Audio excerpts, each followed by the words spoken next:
Hi, I'm Gael Hannan. Today I would like to talk to you about a few tips about your hearing aids and your cochlear implant sound processors, if that's what you have. Now, there are about 6,000 different tips that I could share, but I've narrowed it down to a few. Not quite sure how many, the numbering's all wrong. But the first thing I want to share is about moisture. Hearing aids don't like moisture. Cochlear implant sound processors do not like moisture. So you want to do what you can to keep moisture out of your devices. I mean, you wouldn't bob for apples or run through the rainstorm, would you? I hope not. But if you do find that your head is in a tub full of bobbing apples, you realize that, oh my gosh, my hearing aid. Get out of that bucket as soon as possible.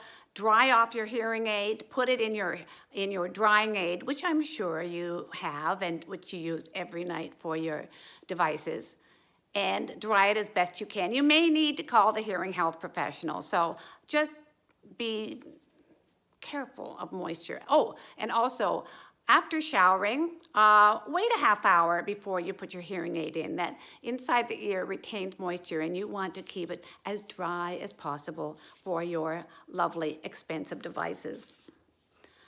Number 2, don't believe everything your audiologist says to you. I mean, did she say never put anything smaller than your elbow in your ear? Really? Well, first of all, I couldn't even get my elbow in my ear, but it seems to me that the hearing aid that she sold me is significantly smaller than my elbow.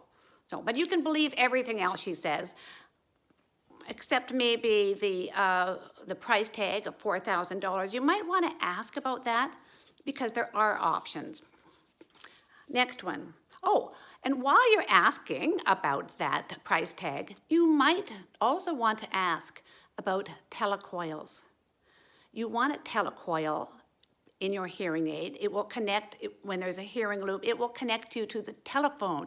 It will connect you to all sorts of devices in a way that Bluetooth can't yet do. So ask about it. And if your audiologist says, oh, that's old technology, you can say, so is the wheel, but it still works.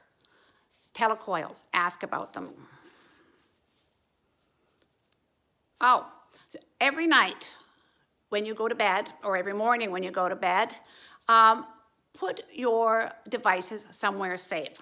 Now, as I mentioned before, like a dry aid is good for keeping moisture out of it, but these dry aids also protect the devices from, well, all sorts of things. And I speak from experience.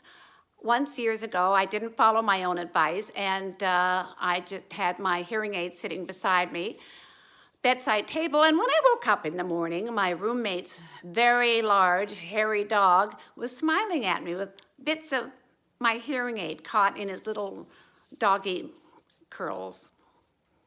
Take care of your hearing aids.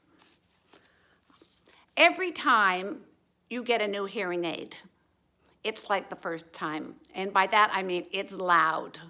It is loud. But your brain takes time to get used to that. So you've got to give it that breathing space. But at first, while you're going through that, it is loud. When your family's chewing their food, it sounds like pigs at a trough.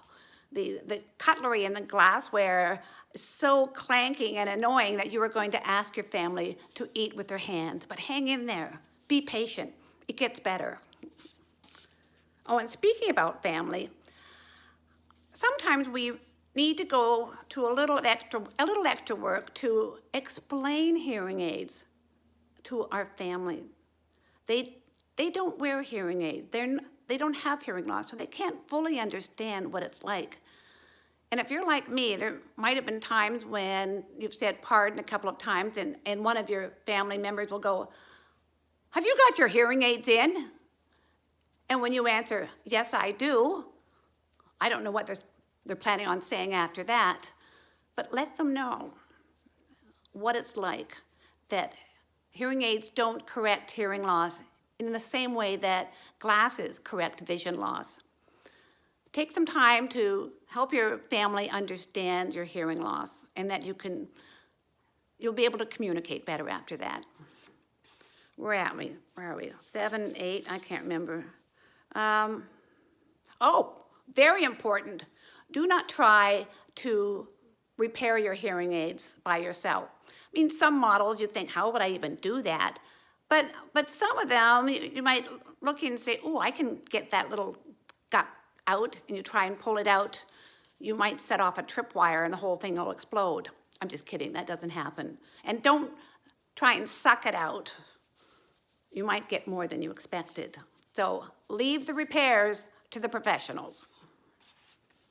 I just want to end with, if you love your technology, it will love you. If you take care of it, it will give you good hearing. They're worth taking care of. It's a big investment. And what price is communication?